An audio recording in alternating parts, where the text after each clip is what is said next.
Aujourd'hui, c'est vendredi 13. Mais sais-tu seulement pourquoi cette date éveille tant les superstitions? Pour le comprendre, il faut remonter jusqu'au XIVe siècle. Et à cette époque s'organisait un ordre de chevaliers très riche et très puissant, les fameux Templiers, donc les chevaliers de l'ordre du Temple. Ils avaient été créés au XIIe siècle pour protéger les pèlerins en Terre Sainte. Et à l'époque, donc au XIVe, le roi Philippe IV était endetté envers les Templiers et cherchait à s'emparer de leurs richesses.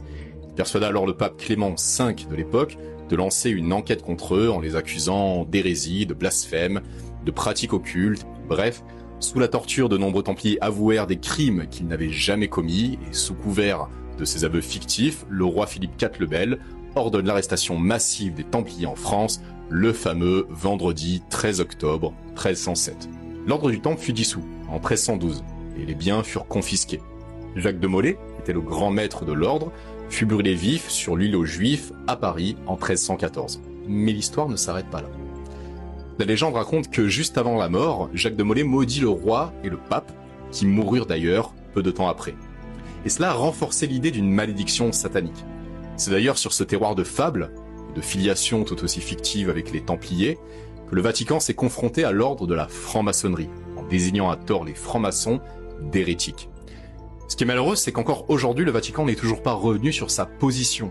Pire encore, au-delà des vidéos complotistes, je vois des influenceurs néo-catholiques discréditer les francs-maçons en interviewant d'anciens maçons qui n'ont visiblement pas compris grand-chose à la franc-maçonnerie, il y en a, pour les faire se repentir, les pauvres. La filiation chevaleresque de la franc-maçonnerie n'est pas historique, elle est dans tous les cas symbolique. Elle introduit avec brio les vertus de l'ordre du Temple, le don de soi, la bienfaisance, le sacrifice, la force au service de la protection des plus faibles, l'honneur et le serment. J'irais même jusqu'à dire qu'elle est aujourd'hui l'un des derniers remparts de l'ordre du Temple éteint.